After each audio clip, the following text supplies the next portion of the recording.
welcome back to my channel and welcome to today's video. Today's video is going to be a review video of the Scared Sexy collection that has recently launched on Kindle Unlimited with the read and listen function. So this collection is a collection of Halloween novellas by a bunch of popular romance authors. So what I'm going to do is I'm going to read through firstly all of the titles and authors that are included in the collection, then I'm going to talk about each one individually, and then I'm going to kind of rank them from my least favourite to favourite. So first book in the collection is Hot for Slayer by Ali Hazelwood, then Falling by Christina Lauren, Spicy Little Curses by J.T. Geisinger, Space Vampire by Ruby Dixon, Beautiful Nightmare by Katie Robert, and My Boyfriends Are All Monsters by Kimberly Lemming. So there's 6 books in total in this collection, and as I say, they are all available on Kindle Unlimited, and they are available with the read and listen function. So if you have the Kindle Unlimited subscription, when you check out the book from Kindle Unlimited, you will also have access to the audiobook. All of these I did listen to the audiobook. That is kind of my preferred option for shorter novellas like this, and I do really enjoy listening to audiobooks, so I did do that for all of them, and I'm just going to run through what each one is about. As I say, the theme of the collection is kind of Halloween, so they all kind of have that in common. There have been previous collections that have been done, so I think there was one that was done for Valentine's Day, and there was a Christmas collection as well that has been done with, again, a bunch of authors. Some of them have have participated in these kind of collections before, and some of these haven't. So to start with, we have Hot for Slayer by Ali Hazelwood, which is the first one, and this one I gave 4 stars to. This one is following 2 characters, Ethel and Laszlo, and Ethel is a vampire and Laszlo is a vampire hunter, and Laszlo has been hunting Ethel for years because he is a vampire hunter, and he has been seeking her out, and it is their romance that they have. Obviously these are novellas, so I don't want to go into too much detail about the plot because I don't want to give too much away, but that's kind of the basic premise. I did really enjoy this one. Obviously, that, as with most novellas, obviously there is an element of kind of insta-love and insta-lust that happens because it is a short story. Obviously that is the nature of them, so if you don't like seeing that kind of, if you don't like seeing insta-love and insta-lust, then novellas aren't going to be for you. But I do really enjoy a novella, and this one was a solid read. I did like the vampire element. Obviously I do really enjoy vampire books, so it was a kind of given that I would enjoy this one. And I do think I've read a few I've obviously read quite a lot of Ali Hazelwood's books, and I have really enjoyed the novellas that I've read from her. She can be a bit hit or miss for me, but this one really worked, and I would definitely recommend this one.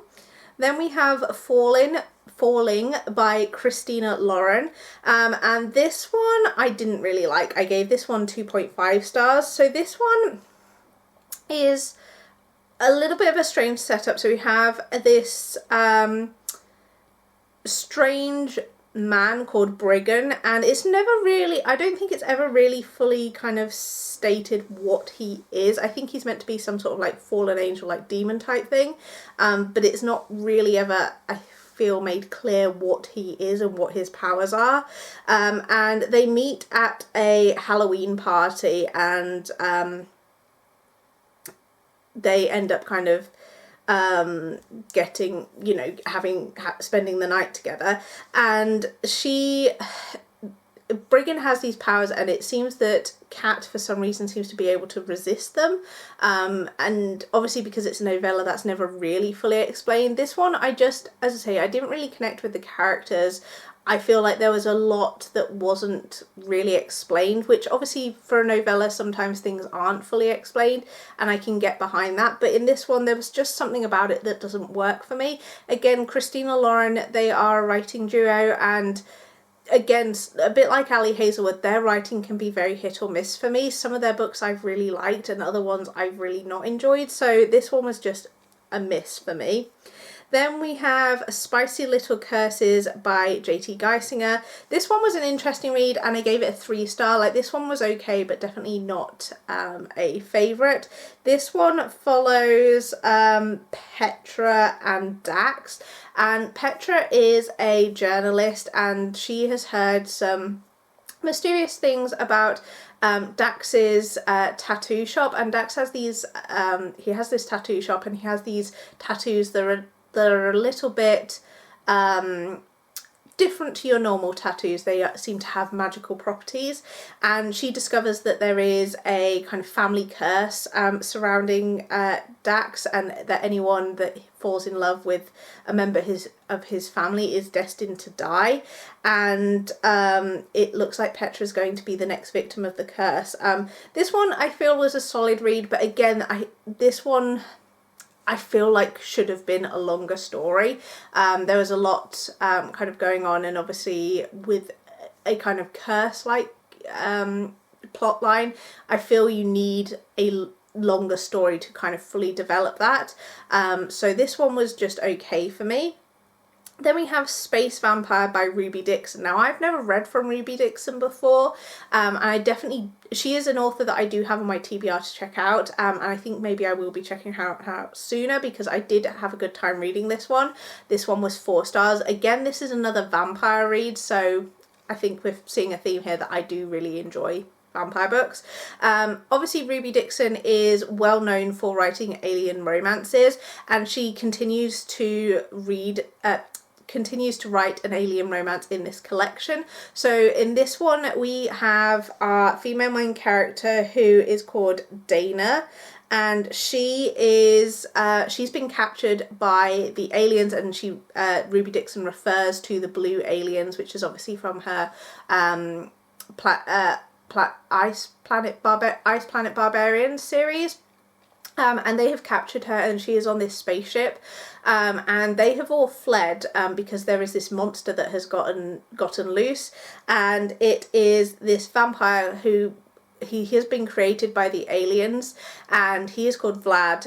He's basically a vampire that they have created in their lab, and he definitely has a hunger for blood, and he does want to drink from our heroine Dana, and it is there obviously romance. I thought this was a solid one, and as I say, I really enjoyed the writing in here. This is definitely one of the spicier ones from the collection. I think I might talk about that once I've gone through all of them, but this one I had a good time reading, and I would definitely recommend this one.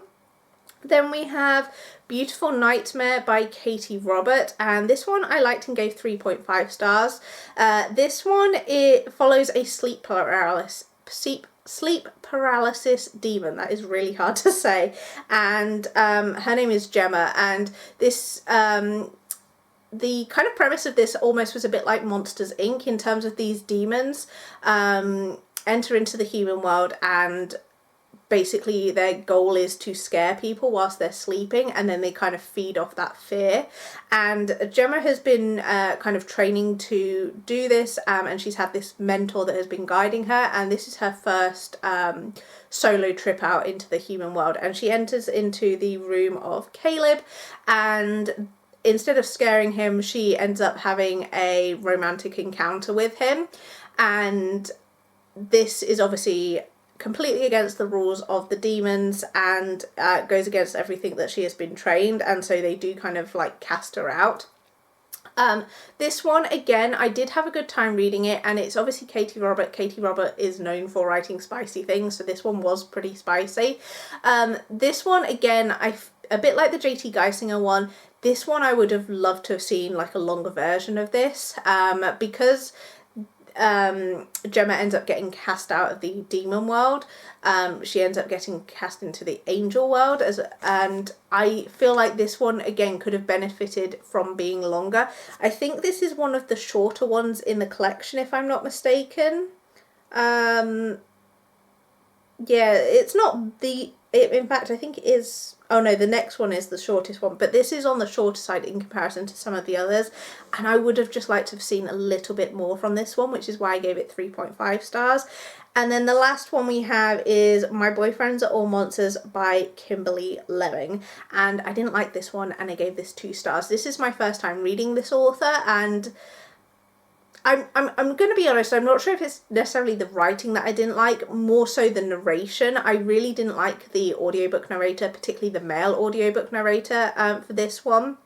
I didn't really get on with him. But this one, again, is a little bit of an odd one. So we have Lucy, who has gone on this hike with her boyfriend because she thinks her boyfriend is attracted to this other woman who's also going on the hike. So she kind of decides to go along even though she's not really into hiking, to keep her eye on her boyfriend. And she ends up dropping out of the hike. And her boyfriend carries on, and then she ends up like in this strange small town with this mysterious presence that can manifest in many different forms, and he manifests, or I don't even know if I should say he, but they manifest themselves into a load of different monsters that she basically spends a lot of time with. This one I would say is one of the spiciest ones in the collection, but as I say, I didn't really enjoy this one. I think it was a combination of the audiobook narrator. I didn't like the way this was narrated, and also this one I feel could have benefited from more explanation. I feel like the magic system in here wasn't really fully fleshed out. So overall, didn't really like this one and wouldn't recommend it. So that's a brief overview of all of the kind of books within the collection. I think judging from my ratings, you can probably guess which my favourites ones are and which ones I obviously didn't enjoy. So in terms of what I would recommend, I would recommend checking out this whole collection. If you are interested in this collection, definitely check it out. Obviously they are all short, so you can definitely get through them like within a day if you listen to them back to back. There are obviously ones I did prefer, so I would say the Ali Hazelwood and the Ruby Dixon are like definite musts. The J.T. Geisinger and the Katie Roberts, again, they are solid reads and I would recommend those. The Christina Lauren and the Kimberly Lemming are ones that I would say you could maybe skip, but the thing is, obviously it's all subjective. Obviously some people will really like certain authors in this collection, and you know, you might like the ones that I didn't. So obviously take my recommendations with a pinch of salt, because obviously everyone's opinion is different. I had read from the majority of these authors before, apart from Ruby Dixon and Kimberly Lemming, and I would definitely be interested to check out more from both of those authors. Ruby Dixon, I think, yes, definitely I will be checking out more, and Kimberly Lemming, I think I might check out more, but maybe as a physical book rather than the audiobook narration. Because as I say, I really didn't like that. In terms of which ones are the spiciest, obviously all of these do have a little bit of spice in, but I would say the last 3 in the collection are the most spiciest in terms of explicitness and frequency. Obviously they are all short books, so you aren't going to have like lots of on-page things happening because there are only so many pages, but the Ruby Dixon one, Katie Robert one and the Kimberly Lemming one are definitely ones that I think were the most spicy. And yeah, I had a really good time reading this collection. I'd be definitely interested if there are collections in the future. I'm not sure what other ones they could do unless they do kind of a revisit of the Valentine's Day and Christmas that they've already done. But yeah, I would definitely like to see more of these collections. I think they're a really great way to explore authors that obviously you've read from before, and also explore authors that are new to you authors as well. And I do really appreciate that it is available on Kindle Unlimited with the read and listen function. I do enjoy listening to the audiobooks for the most part. So they are, that was my review of the Scared Sexy collection. Let me know if you have read this collection and what your thoughts were. And if you have any recommendations of books from any of these authors that you think I should check out, then please do let me know. Ali Hazelwood, I've read the majority of her books. Christina Lauren, I've read some of their books. J.T. Geising, I've only actually read one book from them, which was Pen Pal. But I definitely want to check out more. Obviously, I've never read anything from Ruby Dixon or Kimberly Lemming, so if you have any recommendations from those authors, then let me know. And Katie Robert, I've read quite a bit from as well. But I hope you guys enjoyed this video, and I will see you guys in my next one.